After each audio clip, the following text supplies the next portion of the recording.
안녕하세요, 여러분. 오늘도 옛글 속 인생 수업에 오신 것을 진심으로 환영합니다. 우리는 살아가면서 다양한 사람들을 만나고 그들 속에서 우리는 어떤 자세로 살아가야 하는지에 대해 많은 것을 배웁니다. 때로는 다른 사람들과의 관계에서 긍정적인 영향을 끼치고자 노력하며 때로는 자신만의 고집을 지키기 위해 노력하는 순간도 있습니다. 오늘 우리가 살펴볼 구절은 논어에 나오는 군자긍이부쟁 군의부당입니다.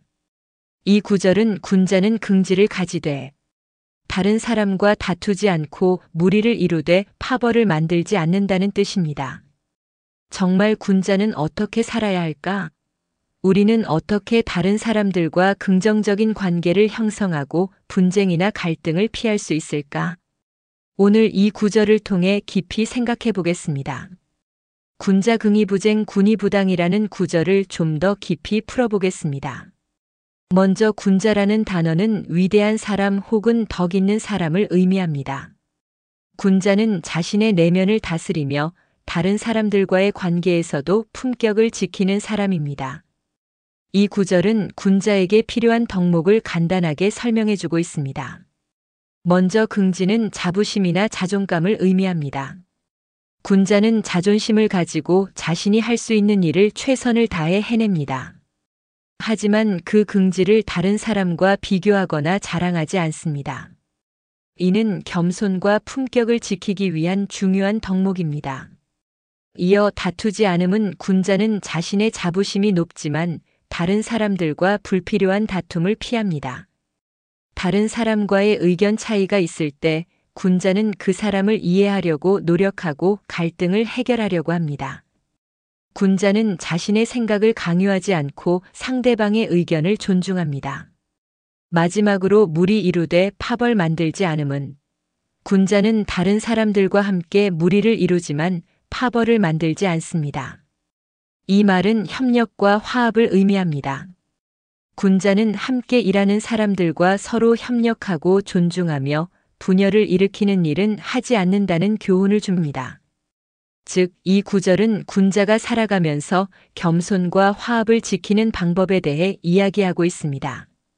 군자는 자신의 긍지를 지키되 그 긍지가 다른 사람들과의 갈등을 일으키지 않도록 한다는 것입니다. 자신의 자부심이 다른 사람을 무시하거나 상처 주지 않도록 신경을 써야 한다는 교훈입니다. 이제 이 구절을 더 잘 이해할 수 있도록 한 가지 예화를 들어보겠습니다. 옛날 어느 마을에 한 선비가 있었습니다. 그는 학문에 뛰어난 사람으로 마을 사람들 사이에서 큰 존경을 받았습니다. 하지만 그는 자신의 학문적 성취에 대해 자랑하거나 다른 사람을 무시하는 법이 없었습니다. 오히려 그는 자신의 지식을 다른 사람과 나누고 언제나 겸손한 자세로 사람들을 대했습니다. 어느 날 마을에서 큰 논쟁이 일어났습니다. 한 사람은 자신이 더 똑똑하다고 주장했고 또 다른 사람은 자신의 생각이 맞다고 믿으며 강하게 반박했습니다. 논쟁은 점점 격해졌고 마을 사람들은 갈등 속에 빠졌습니다. 그때 그 선비는 조용히 나서서 이렇게 말했습니다. 여러분, 누구의 말이 옳고 그른지는 중요한 일이 아닙니다. 중요한 것은 서로의 생각을 이해하고 존중하는 것입니다. 우리가 이렇게 다투면 결국 서로를 더 멀어지게 할 뿐 아무런 도움이 되지 않습니다. 우리가 함께 나아갈 수 있는 방법은 서로 다른 의견을 존중하고 조화를 이루는 것입니다. 그 선비의 말에 마을 사람들은 깊은 인상을 받았고 논쟁을 멈추고 서로의 의견을 존중하기로 결정했습니다. 선비는 자신이 옳다는 생각을 주장하지 않고 다른 사람들과 화합하는 방법을 찾은 덕분에 마을 사람들에게 큰 영향을 끼쳤습니다. 이 예화는 군자가 다투지 않고 서로를 존중하며 협력하는 태도를 잘 보여줍니다. 군자는 자신의 의견을 강요하지 않고 다른 사람과 함께 나아갈 수 있는 방법을 찾는 사람입니다.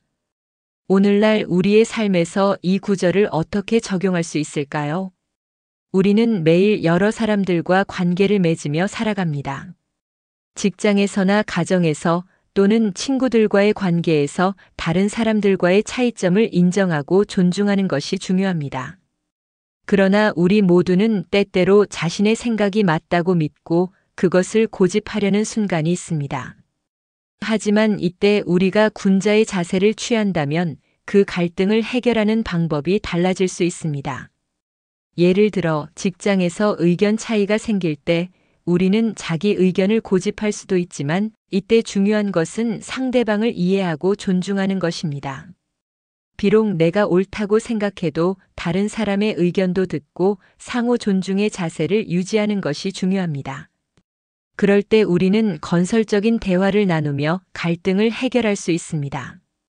또한 무리해서 파벌을 만들지 않는 것도 중요합니다. 사회적 관계에서는 종종 사람들이 서로 다른 의견을 가지고 있을 때 자신이 속한 집단이나 파벌을 강화하려는 경향이 있습니다. 그러나 군자는 모두가 화합하고 협력할 수 있도록 중재하는 역할을 합니다. 우리가 조직 내에서 화합을 이루고 서로 협력하는 자세를 유지한다면 우리는 더 나은 결과를 얻을 수 있습니다. 이 예화는 한 유명한 정치가의 이야기입니다. 그는 여러 가지 어려운 상황 속에서도 사람들을 하나로 모을 수 있는 능력을 가지고 있었습니다. 그가 정치 활동을 하면서 언제나 중요하게 생각했던 것은 서로 협력하고 대화하고 다투지 않는 것이었습니다. 그의 정치적 성공은 자신의 이익을 추구하기보다는 더 큰 공동체를 위해 나아간 결과였습니다. 그가 한 말 중에 나는 항상 내 생각만 고집하지 않고 다른 사람들의 의견을 귀 기울여 듣습니다. 왜냐하면 우리가 협력해야 더 큰 목표를 이룰 수 있기 때문입니다. 라는 말이 있었습니다. 그의 말은 군자의 자세를 그대로 보여줍니다. 자신의 의견에 고집하지 않고 더 큰 목표를 위해 서로 협력하는 자세가 바로 군자의 모습입니다. 오늘의 교훈은 단순히 자존심을 가지되 다투지 말고 협력하라는 것입니다. 군자는 자신의 생각을 고집하지 않고 다른 사람의 의견을 존중하며 함께 나아갈 수 있는 방법을 찾는 사람입니다. 이 세상에서 가장 중요한 것은 자기 자신의 주장이 아니라 서로 협력하고 존중하는 것임을 깨닫게 됩니다. 여러분도 오늘부터 다른 사람들과의 관계에서 긍정적인 영향력을 끼치고 함께 나아갈 수 있는 방법을 찾는 사람이 되어 보세요. 그렇게 될 때 더 풍성한 삶과 더 나은 결과를 얻을 수 있을 것입니다. 오늘의 교훈 어떻게 느끼셨나요? 여러분의 생각을 댓글로 남겨주세요. 구독과 좋아요, 알림 설정도 잊지 마시고요. 그럼 다음 시간에 또 만나요.